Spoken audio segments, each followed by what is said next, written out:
15 minutes with big steel hammers. I had my eye hanging out. I had to try to break my spine, my legs, my ankles. I was pretty fit, training in jail. And they were actually going to take me for a ride. And they said, any more from you, Owen, we'll put you in the ground. I said, do it now. It was in the daytime, so they couldn't do it. So my friend's girlfriend took me to the hospital. She screamed because I said, I'm just going to give these people a $12,000 bill. I'll take you to lunch. She ended up taking me to the hospital. I ended up leaving 10 to 12 litres of blood in this car yard. And as I arrived at the hospital, they put me on drips. They put things in my mouth and in my arms. My good friend from Napier here, he come to see me and he was crying and he was pleading with me and he said, bro, when is this going to stop? This life you're leading. And I said, when I kill all the bikers. And the police come and saw me and said, do you want to press charges? I said, no, I don't need your help. Within 10 minutes to 20 minutes, I said to my friend, bring the car around. I pulled the drips out of my arms and the thing out of my mouth. And I walked out in my hospital dress and said, take me out of here. And he said, you can't. Look at the state of you. And I said, no, there's people dying in this hospital. I'm not dying. I'm just busted up, that's all. And so we get back to his place.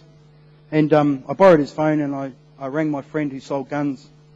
I said, what guns do you have? He said, what do you want? What sort of guns do you want? I said, big ones. And have you got any bombs? He said, you're sounding really crazy. What do you want those for? I said, I'm going out on this one. Do you have any of that pea? Or the ice? And he said, you don't smoke that stuff. I said, I do tonight. And so anyway, I bought an ounce of that stuff. My friend said to me, you can't live at our house, Owen. That's just crazy stuff that you're talking. I said I was going to take all the people that were after me. I was going to take them with me.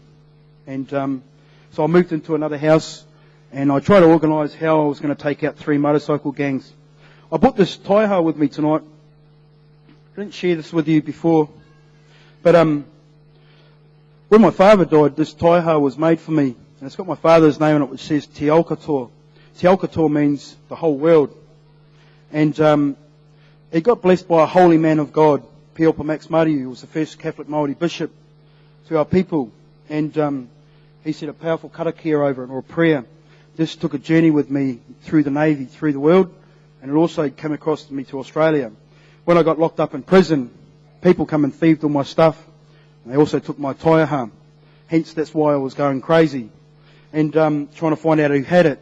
So when I found out who had it, I started ringing them all and said, see you at club night, click, click.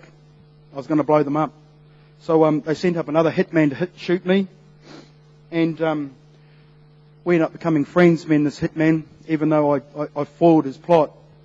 He said, I want to ask you a question, Owen. Why do you keep texting our sergeant like this? I said, he has something in mind. He said, I kind of like you. You don't find people like you. And he said, what is it? I said, it's a taiaha. It was carved for me. It's got my father's name on it. I said, I'm prepared to die for that thing. And he goes, well, if I get that stick thing back, will you stop causing problems with our bike club? And I said, yeah, but it really doesn't have anything to do with you, but if you can get that thing back for me, sweet as. So that's what happened. He got it back, and the first thing they said to me was, that thing's cursed. Clubhouses got burned to the ground. People lost their lives. Just really silly things happened to their clubs. So they were quite happy to give that thing back. They said, that thing's cursed. So you shouldn't have touched it. I know now that it was a gift from my Father in heaven because I honoured my father. Another thing I really didn't share with you is I don't have any tattoos on me. Being in the Navy 7.5 years and being around bike clubs and tattoo clubs and all that sort of stuff, my father said to me, boy, if you come home with tattoos, the door's locked. So apart from being afraid of our father in our early days, I honoured my father because he had them all over him. Not that I'm against tattoos, but that's why I don't have any. Coming back to the story, when I got my taiaha back, I decided to go down to the beach. I always go down to the beach at night time because there's something about water, something about the water, and I'd go down to the sea. This particular night, I had my .45 caliber pistol on me. I had my pea pipe in the pocket, and I had my taiaha I just got back. And I cried out to God, and I said, man, if there's a God, you need to help me. People want to take my life. I'm smashed on the pea all the time. I'm going to jail for a long time. Will you help me? I don't know who you are. I didn't know anything about Jesus, God, let alone the Bible. Here I was calling on the God of the universe to come and help me out with my problems. I carried a little Gideon's Bible on me that I was given probably 3 years before, another friend who used to be into drugs and all that sort of stuff, and he gave me this Bible. For some reason I had it in the back of my pocket that night. And as I brought it out of my pocket, I trip over this big crook thing, and it looked like a big shepherd's crook. So I've got a gun, pea pipe, that taiaha, and this big shepherd's crook with a big hook on it. And I said, Lord, I don't know how to read this Bible, but will you speak to me? I turned it open to Psalm 23. And Psalm 23 says, the Lord is my shepherd, I shall not want. You make me down to lie. Though I walk through the valley of the shadow of death, I'll fear no evil, because you're with me. Because your rod and your staff, they comfort me. I thought, man, I've got a rod and staff in my hand now, and a gun and a pea pipe. But I thought, well, I don't know what it meant, but I went, oh, thank you, Lord. Within 3 weeks, this is unbelievable, because that prayer that I cried was a confession. The Lord help me. I don't know who you are. My friend Bruce and his uncle, Pastor Ken, were travelling to wherever they were going, doing sales. And Bruce was a backslidden Christian. And he always used to tease Pastor Ken some of the things he did. And he said, I know someone you can talk to about Jesus. He goes, yeah, who? He goes, his name's Owen Pomana. He goes, oh, yeah? What's about Owen? He goes, oh, he bashes all the bikers, and bikers hate him. They want to shoot him. They want to kill him. And he robs all the drug dealers. He's going to jail for a long time. He said, well, will you take me to see this Owen? And he goes, yeah. Because he had a joke with God. And he said, if you can get Owen, I'll give my life back to you. So he thought, that's not going to happen.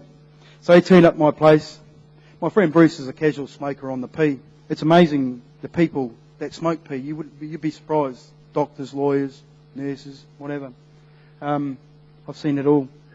But he turns up on the doorstep and he wants to go for a puff on the pipe, so he sneaks off into the room. As I look out the door, I see this old man sitting in the car. I thought, oh, who's in the car? He said, Pastor Ken. I went, who? He said, Pastor Ken. I said, does he want to puff on the pipe? He said, no, he's a preacher. I said, oh, what'd you bring him here for? So anyway, Bruce has gone in the room and I'm looking out the window and I couldn't help myself, and I beckoned him to come into the house. So he comes out of the car and he's walking towards me and he goes, you're the Owen Pomana. I said, yeah, you must be Pastor Ken. He said, yeah. And he said, how's things in your life? And I went, I don't even know why I'm telling you this. I'm 35 years old. I've got a gun in my pocket. I've got a pea pipe on the table. And I'm going to jail for a long, long time, and the bikers hate me. Yeah, you're welcome to my house. He said, gee, you need God. I started laughing and I went, who? He said, you need Jesus, Owen. I started laughing again and I went, what do you think this Jesus can help me out with the jail and drugs? And he said, yeah. I said, man, you speak a language. I don't understand the language you're speaking. When he put his hand out, he didn't touch me. And all I remember is getting struck out. I don't know what happened. I was out on the ground. The only explanation I can tell you is I felt hot and cold and felt really weird. But I felt clean. I always have a gun on me, but I wasn't really worried about the gun in my pocket because I was going, oh, what have you done to me, sort of stuff. I felt clean. I knew something was happening in my heart. When Bruce comes out, he sees me all sprawled out on the floor. And he goes, hey, why are you on the floor? I went, nah, man, I feel weird. And Pastor Ken's looking at him and he goes, what, did he hit you? I said, no, he didn't touch me. And he goes, no, I didn't touch him. Ask him. He said, well, how come you're on the floor?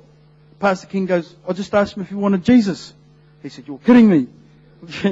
So anyway, I hop off the ground and Pastor Ken's standing there with his arms open like this.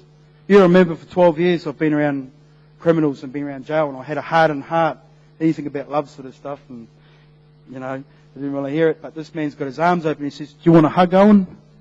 And I said, oh man, this is really weird. Oh, okay. So this man gives me a big hug, and he led me through some words, obviously a sinner's prayer. I just mumbled whatever he was doing. And then I got invited out to his church, which was out in a park. He said, come and get baptised, Owen. You've been baptised before?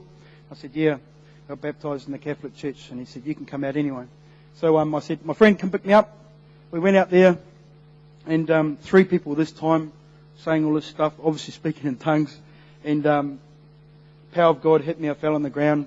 An Aboriginal bloke I'd never met before in my life, he stood up and said, God is telling me to tell you, Owen, to remember being a child in his arms. I heard this comment 3 times in my life. The second time was probably 6 months before when I was doing community service at a church called Reach Out for Christ Ministries.